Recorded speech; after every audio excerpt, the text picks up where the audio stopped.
မျက်လုံးအယောင်မတူညီတဲ့ဝေဒနာနဲ့မွေးဖွားလာတဲ့မိန်းကလေးငယ်လေးတစ်ယောက်ရှိပါတယ်ပိုပြီးထူးဆန်းတာကအဲ့ဒီကလေးမလေးဟာစကားပြောရင်နောက်ပြန်တွေကြီးပဲပြောတတ်တာပါသူမဟာအယုတ်တွေနဲ့ရုံးအိမ်လေးတစ်ခုစောက်ထားပြီးတနေ့ကုန်အထဲမှာပဲပုံအောင်နေတတ်ပါတယ်သူမရဲ့အမေကသူမကိုကလေးတွန်းလဲနဲ့လိုက်ပို့ပေးလေးရှိပေမဲ့လူသူနေတဲ့လမ်းတွေကိုပဲတမင်ရွေးချယ်သွားတတ်ပါတယ်ကလေးမလေးကလက်လေးအပြင်ထုတ်လိုက်တိုင်းသူမအမေကအတွင်းထဲကိုပြန်ရိုက်တွင်းလေးရှိတယ်တနေ့မှာတောင်ပေါ်လမ်းတစ်ခုမှာလူငယ်တစုနဲ့တိုးမိကြပါတယ်။အဲ့ဒီမှာမိန်းကလေးငယ်လေးဟာဂျက်ဆိုတဲ့လူငယ်ရဲ့အင်ဂျီကိုရုတ်တရက်လှမ်းဆွဲလိုက်ပါတယ်။အမေဖြစ်သူကအားနဲ့ပြန်ဆွဲလိုက်တဲ့အခါဂျက်ဟာမြေပြင်ပေါ်လဲကျပြီးနေရံနဲ့ခေါင်းဆောင်မိသွားပါတယ်။အားလုံးကဂျက်ကိုဆေးရုံကိုအမြန်ပို့ခဲ့ကြတယ်။ဆေးရုံမှာမန်ဂါပကြီးဆရာတယောက်ကဒီသားအမိကိုစိုက်ကြည့်နေမိတယ်။ဒီလောက်ကြီးနေပြီဖြစ်တဲ့ကလေးကိုဘာလို့တွန်းလဲပေါ်မှာအမြဲထည့်ပြီးတင်းတင်းကြပ်ကြပ်ထုတ်ပိုးထားရတာလဲဆိုတာသူနားမလည်နိုင်အောင်ဖြစ်နေတာပါ။အမေဖြစ်သူကတော့သူ့ကိုဂရုမစိုက်ခဲ့ပါဘူး။သူမမသိတာကတော့ရှေ့ကလူဟာလူတွေရဲ့မျက်နှာကိုစာအုပ်ဖြစ်ပြောင်းလဲနိုင်တဲ့ထူးခြားဆန်းပြတဲ့စွမ်းအားရှိသူဖြစ်နေတာပါပဲ။မကြခင်မှာပဲရဲ့စစ်ဆေးချက်ရလက်တွေထွက်လာပါတယ်ဘာမှမဖြစ်ဘူးဆိုတာသိရတော့မှအမေဖြစ်သူဟာတပြင်းချနိုင်ပါတော့တယ်ထက်တလဲလဲတောင်းပန်ပြီးနောက်သူမဟာသမီးဖြစ်သူကိုခေါ်ပြီးထွက်ခွာသွားခဲ့တယ်ထူးဆန်းတဲ့ဒီသားမိကိုစိတ်ဝင်စားသွားတဲ့ပကြီးဆရာဟာဒါဟာမန်ဂါရေးဖို့အတွက်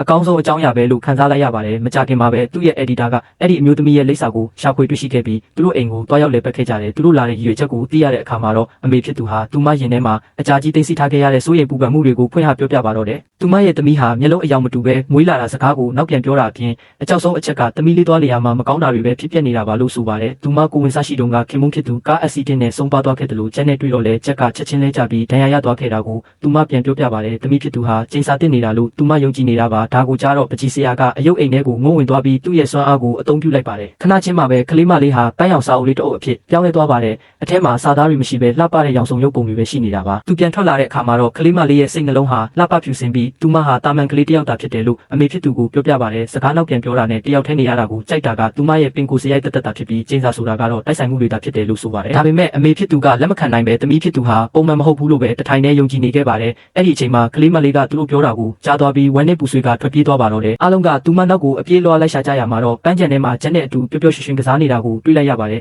အမေဖြစ်သူဟာသမီးဖြစ်သူဒီလောက်တောက်ပတဲ့အပြုံးမျိုးနဲ့ပြုံးနေတာကိုပထမဆုံးအကြိမ်မြင်ဘူးတာပါအရာအားလုံးကိုအကုန်စင်နားလည်သွားဖို့အတွက်ပကြီးဆရာကသူတို့၄ယောက်လုံးကိုစာအုပ်တွေဖြစ်ပြောင်းလဲလိုက်ပါတယ်အဲ့ဒီအခါမှာတော့အမှန်တရားပေါ်ပေါက်လာပါတော့တယ်လွန်ခဲ့တဲ့6နှစ်ကချက်နဲ့အမျိုးသမီးရဲ့ခင်မွန်းတို့ဟာတခုတည်းသောကားအက်ဆီဒင့်မှာအတူတူပါဝင်ခဲ့ကြတာပါအမျိုးသမီးရဲ့ခင်မွန်းကဆုံးပါသွားခဲ့ပြီးသူ့ရဲ့နှလုံးကိုဂျက်စီကိုအစားထိုးကုသပေးခဲ့တာဖြစ်ပါတယ်ကလေးမလေးဟာသူမဖခင်ရဲ့နှလုံးခုန်တန်ကိုအာယုံခံနိုင်လို့သာချက်ကိုလှမ်းဆွဲခဲ့တာပါပကြီးဆရာကစာအုပ်3အုပ်ကိုဖွင့်ကြည့်လိုက်တဲ့အခါအဲ့ဒါတွေကခောက်ချိုးပုံစံစာအုပ်တွေဖြစ်နေပြီးအတူတူစီလိုက်တဲ့အခါမှာတော့နှွေးထွေးပြီးပြည့်စုံတဲ့ပုံရိပ်တစ်ခုဖြစ်လာပါတယ်